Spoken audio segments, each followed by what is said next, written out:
মক্তবের ওস্তাদ কাঁপতে কাঁপতে গিয়ে হযরত আইয়ুব আলাইহিস সালামকে জানালো, হে আল্লাহর নবী, আমি কোনো এক কাজে মক্তবের বাইরে গিয়েছিলাম। এর মধ্যেই ইমারতের ছাদ ধসে পড়ে আপনার 12 জন সন্তানই মৃত্যুর মুখে পতিত হয়েছে। উস্তাদের মুখে এই কথা শুনে হযরত আইয়ুব আলাইহিস সালাম বললেন, সুবহানাল্লাহ, আলহামদুলিল্লাহ, লা ইলাহা ইল্লাল্লাহু, আল্লাহু আকবার।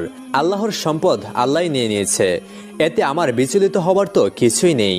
শয়তান যখন দেখল সন্তানের মৃত্যুতে হযরত আইয়ুব আলাইহিস সালামের ঈমানে মোটেও কমতি আসলো না, তখন সে হিংসায় জ্বলে পুড়ে ছারখার হয়ে যেতে লাগলো এবং সে আরো বড় ক্ষতি করার চিন্তা ভাবনা করতে লাগলো।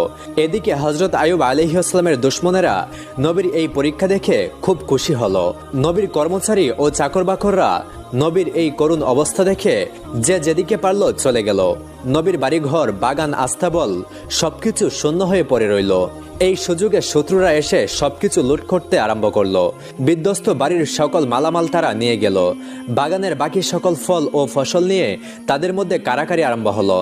এক কথায় হযরত আইয়ুব আলাইহিস সালামের আরাম আয়েশ, সন্তান সন্ততি ও সমুদয় ধন সম্পদ সপ্তাহকালের মধ্যেই শেষ হয়ে গেল।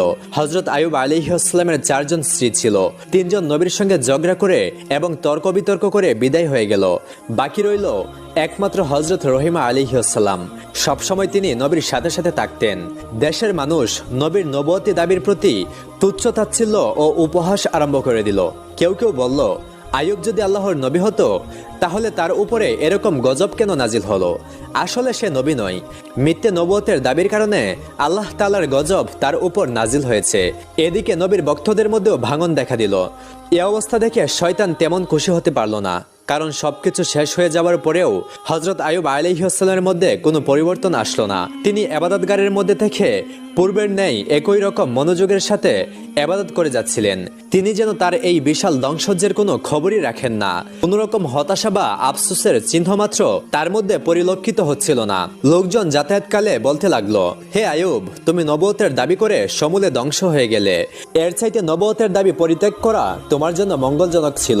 যেমন দেখো, আমরা নবীও না আর গজবেও পতিত হইনি। এছাড়া লোকেরা নানান ধরনের তুচ্ছ তাচ্ছিল্যমূলক কথা হযরত আইয়ুব আলাইহিস সালামকে লক্ষ্য করে বলতে লাগলো। হযরত আইয়ুব আলাইহিস সালাম এই সমস্ত কথার প্রতি আদৌ ভ্রুক্ষেপ করলেন না। তিনি পূর্বে যতটুকু সময় মানুষের সঙ্গে মেলামেশা করে কাটাতেন তাও সম্পূর্ণরূপে বন্ধ করে দিলেন। এই সব দৃশ্য দেখে শয়তান আর বসে থাকতে পারল না। সে চিন্তা করতে লাগলো কিভাবে নবীর আরো গুরুতর ক্ষতি করা যায়। চিন্তা করতে করতে সে একটি ষড়যন্ত্র আঁটলো। ষড়যন্ত্র মাফিক সে নবীর সাক্ষাৎ প্রাপ্তি হয়ে তার নিকটে পৌঁছালো এবং নবীর কাছে গিয়ে বলল, হুজুর, আমি আপনার একজন ভক্ত, আপনার কাছে আমার কিছু আরজি ছিল।